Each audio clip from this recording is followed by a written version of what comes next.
नमस्कार. सध्या आपण सांगलीतील जिल्हाधिकारी कार्यालयासमोर उभे आहोत आणि या ठिकाणी भूमी अभिलेख कार्यालयातील समस्त जे कर्मचारी आहेत ते या ठिकाणी काम बंद आंदोलनास बसलेले आहेत. गेल्या 7 दिवसांपासून हे आंदोलन जिल्हाधिकारी कार्यालयासमोर चालू आहे. फक्त सांगली जिल्ह्यातच नाही तर संपूर्ण महाराष्ट्रभरामध्ये या भूमी अभिलेख कार्यालयातील कर्मचाऱ्यांचा सध्या आंदोलन आहे, काम बंद आंदोलन चालू आहे. यांच्या नक्की मागण्या काय आहेत, कोणत्या मागण्यांसाठी हे आंदोलन गेल्या 7 दिवसांपासून चालू आहे, या संदर्भात आपण या संघटनेचे जे जिल्ह्याचे सरचिटणीस आहेत संदीप पाखरे यांच्याशी आपण बोलणार आहोत. त्यांच्या प्रतिक्रिया आपण जाणून घेणार आहोत. नक्की कोणत्या मागण्यांसाठी आंदोलन चालू आहे आणि तुमची प्रतिक्रिया काय आहे? तांत्रिक वेतन श्रेणी आणि सुधारित आकृती बंद.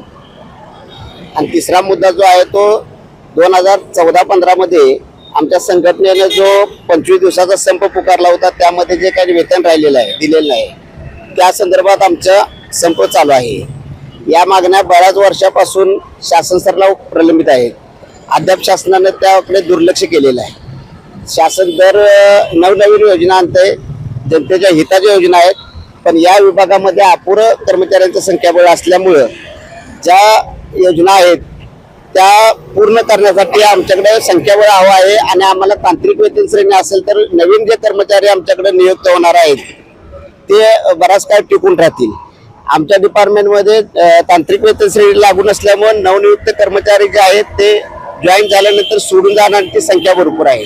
पुणे विभागामध्ये 255 पदं भरली होती, पण त्यामध्ये 86 पहिल्या महिन्यातच सोडून गेली ती. असे रिक्त पदांची संख्या भरपूर आहे आमच्याकडे. आणि शासनाकडनं आता जे नवनवीन योजना राबवल्या जातात ते पूर्ण करण्यासाठी आमच्याकडे संख्याबळ हवं आहे. म्हणून आमच्या मागण्या आहेत, तांत्रिक वेतन श्रेणी आमच्या डिपार्टमेंटमध्ये लागू करावी. आणि ज्या 24 दिवसाचा पगार आहे आमचा, 2014-15 साली आम्ही संप केला होता, तो पगार एक आमचा प्रलंबित आहे, तो एक मिळावा आमच्या कर्मचाऱ्यांना. या आमच्या मागण्या आहेत. 2014 मध्ये जे आंदोलन तुम्ही केलं होतं ते नक्की कोणत्या मागण्यांसाठी केलं होतं आणि आता त्याचा यामध्ये समावेश आहे का त्या मागण्या? 2014ला जे आम्ही संप पुकारला होता तो देखील तांत्रिक वेतन श्रेणीसाठीच होता. पण त्यावेळेस पण आम्हाला म्हणजे त्यावेळेस ते मागणी मान्य केली नाही आणि अद्याप तो विषय प्रलंबित आहे. या संदर्भात तुमची जी राज्य लेवलची जी संघटना आहे, कर्मचारी संघटना, 2014 पासून ते आता 2025 काळ उजाडलेला आहे, याबाबत शासन उदासीन का आहे तुमच्या मागण्यांबाबत? तसं जर बघायला गेलं तर अद्याप शासनानं निर्णय घेणं अपेक्षित होतं. कारण का 2014 पासून आजपर्यंत शासनानं स्वामित्व योजना, नक्षा योजना वगैरे अनेक योजना राबवलेल्या आहेत. ज्यावेळी शासनानं स्वामित्व योजना राबवली त्यावेळेस आमच्या डिपार्टमेंटकडे पूर्ण महाराष्ट्रामध्ये 13,76,000 मिळकत पत्रिकांची संख्या होती. आज रोजी स्वामित्व योजना पूर्ण झाल्यानंतर 86 लाख संख्या झालेली आहे मिळकत पत्रिकांची. आणि त्याच शासनानं नवीन नक्षा योजना ज्या आता राबवायचं धोरण धरलेलं आहे, त्यामध्ये नगरपालिका 350 नगरपालिका महाराष्ट्रातल्या ज्या आहेत त्या नगरपालिकांचं जे विस्तारित क्षेत्र आहे त्या सगळ्या लोकांना प्रॉपर्टी कार्ड देण्याचं शासनानं धोरण राबवलेलं आहे. अशामध्ये आमच्या डिपार्टमेंटमध्ये संख्याबळ कमी असलं, कर्मचाऱ्यांचं संख्याबळ कमी आहे, त्यासाठी आम्हाला जे कर्मचारी आहेत त्यांच्यावर ताण येतोय, मानसिक दृष्ट्या आमचा कर्मचारी खचलेला आहे कामामध्ये. पण त्यासाठी आमची अशी मागणी आहे की आमच्या डिपार्टमेंटमध्ये पदं भरली जावी. सुधारित आकृतीबंद जर पदं भरली गेली तर आम्हाला स्टाफ मिळाला तर आम्ही जनतेची कामं करू शकतोय. यासाठी आम्ही हा संप पुकारलेला आहे. आज या संदर्भात पुणे आयुक्त कार्यालयामध्ये बैठक आहे तुमच्या संघटनेच्या प्रमुख नेत्यांची. त्या संदर्भात काय आतापर्यंत काय निर्णय झाला का? मीटिंग चालू आहे आता, अद्याप काय आम्हाला समजलेलं नाही. मीटिंग संपल्यानंतर आमचे जे काही पदाधिकारी आहेत ते आम्हाला फोनद्वारे सांगतील, त्यावेळेस आम्ही ते सांगू शकेल. समजा आता 2014 पासून या संदर्भात तुम्ही लढताय, अजून पण त्याच्यामध्ये काही सुधारणा झालेली नाही किंवा तुमच्या मागण्या मान्य झालेल्या नाहीत, पण आता तुमचा इशारा शासनाला काय राहील? काय आहे, 2020ला मुंबई खंडपीठाने निर्णय दिलेला आहे. भूमी अभिलेख विभागातील कर्मचारी हा तांत्रिक स्वरूपाचं काम करत आहे आणि त्यांना तांत्रिक वेतन श्रेणी मिळाली पाहिजे असा खंडपीठाचा निर्णय आहे, तो शासन स्तरावर प्रलंबित आहे.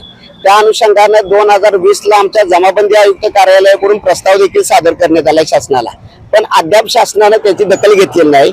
आणि न्यायालयाच्या आदेशाचा देखील शासनाकडून अवमान होत आहे. त्याबद्दल आम्ही या संपामध्ये ठाम आहे. इशारा तुमचा काय राहील या मागण्यांसंदर्भात? जोपर्यंत आमच्या विभागामध्ये सुधारित आकृतीबंध प्रस्ताव मंजूर होत नाही आणि तांत्रिक वेतन श्रेणी लागू होत नाही तोपर्यंत आम्ही बेमुदत संप करणार आहोत. या निमित्तानं शासनानं आमच्या ज्या मागण्या आहेत त्या मान्य कराव्यात. 2014 सालापासून या तांत्रिक वेतन श्रेणीच्या मागणीसाठी हे भूमी अभिलेख विभागातील कर्मचारी लढतायत, परंतु शासनाकडून अद्यापही या संदर्भात कोणतीही ठोस भूमिका घेण्यात आलेली नाही.